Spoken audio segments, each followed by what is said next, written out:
All right, glad to have you. Welcome. It is the Joe Pags Show. Great radio stations across the land. Newsmax TV, joepags.com for Facebook, Twitter, Instagram, email. Go and check it out. Love to have you follow on social. You jump into the fray. You talk about whatever's on your mind. That'll be great. Love to have you.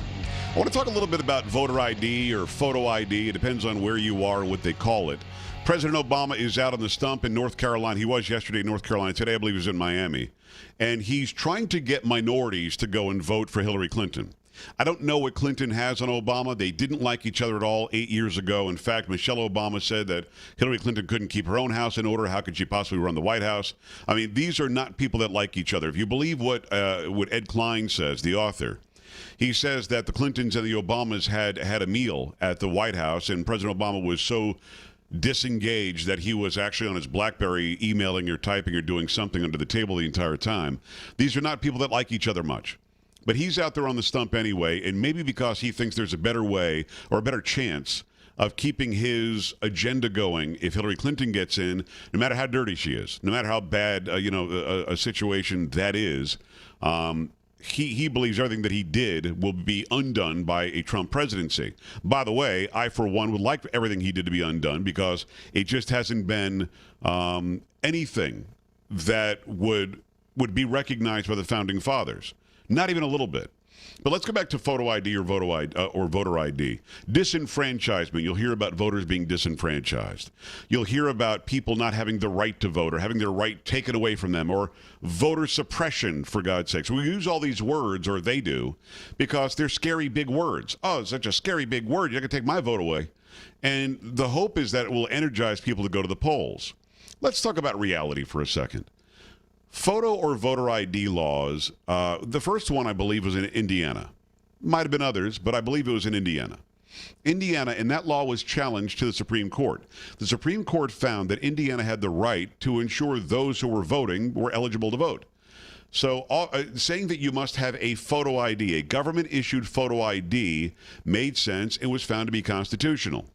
It was found to be lawful.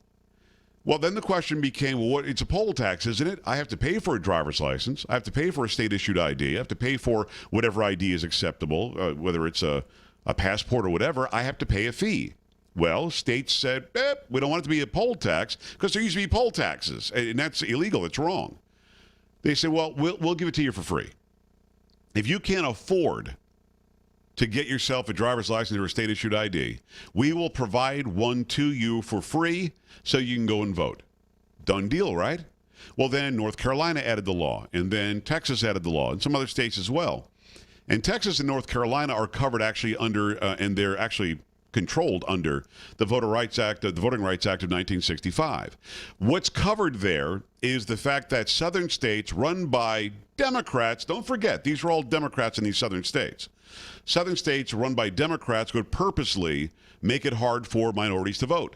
They would. And we're talking about 51 years ago. But this law was put in place, this act was put in place to ensure that everybody was allowed to vote. Their right was taken care of. And the federal government, the Department of Justice, actually has control over these states. And the states are all listed in the Voting Rights Act of 1965. There are several of them listed, all southern states.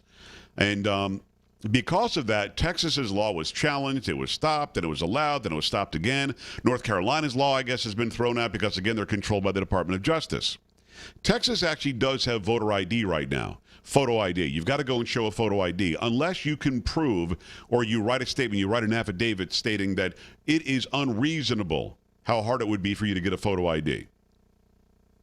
That was the one way Texas was able to keep it.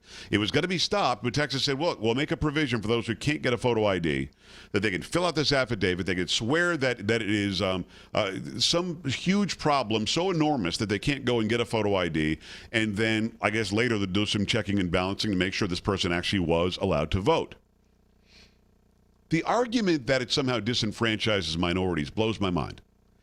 The argument that it somehow takes away the right to vote or suppresses the vote of minority makes me ill, physically ill to my stomach. And here's what I mean. And here's why that happens. I believe that black people and Hispanic people and old people and young people and whatever other and women, whatever the other minority that the allegation is doesn't know how to vote. I believe they're all able to get a photo ID. In fact, I've never met, and I've known many black folks in my life. I've known many Asian folks, many Hispanic folks. I've known many, believe it or not, white people. I've known people of all backgrounds, all races, all ethnicities, and I love them equally until they do something to me showing that I shouldn't love that person. Otherwise, I greet you with my hand extended. I've never met one person that doesn't have a photo ID. I don't know anybody doesn't have a photo ID. I don't. And then you hear, well, you know, Martha is 117 years old and was born before the invention of paper. And there is no, Gary, have you heard that one? There's no birth certificate because she's too old. Yeah. They didn't have ink yet. What? Yeah. I'm here to tell you I've never met one person who has not had a government-issued ID. Now, maybe you don't have a government-issued ID. I'll hear you out. Tell me why you don't have it.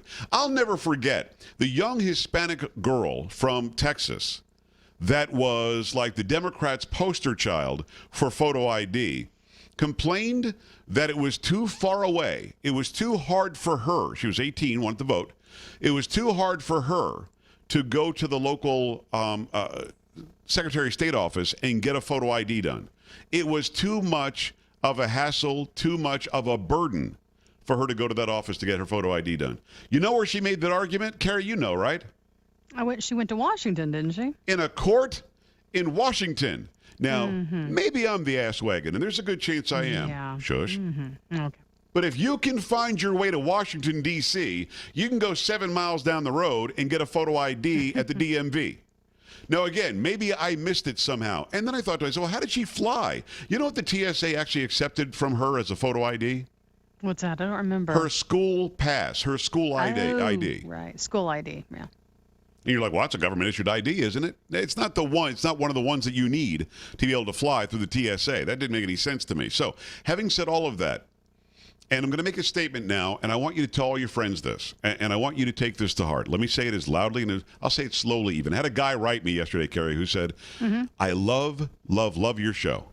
Been watching you now for a couple of months. But I actually have to take the audio and slow it down to understand what you're saying. Because you're talking too fast. I'm a fast talker. I'm a fast thinker. I can't slow my brain down. But having said all of that, I'm going to say it slowly.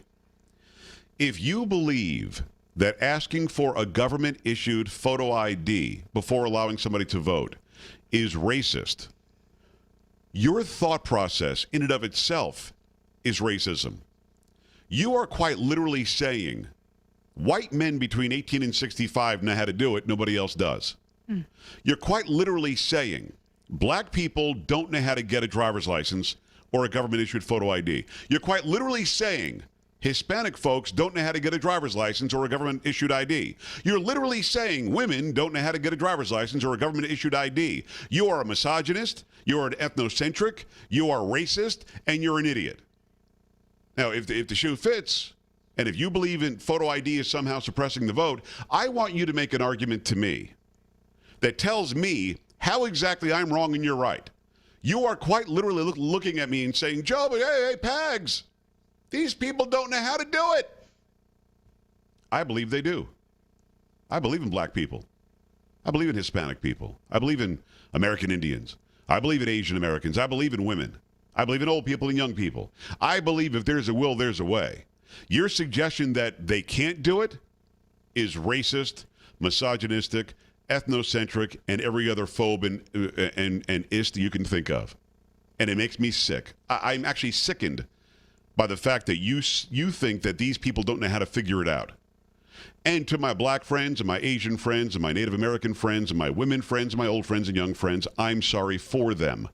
For ever looking at you and pretending that you don't know how to do something so streamlined and simple as getting a free photo ID from the government if you don't already have one. And by the way, everybody in all those groups I just mentioned that I know and that I've known in my 50 years on Earth know how to do it, and they all have one. 1-800-383-9624, joepags.com. Stay right here.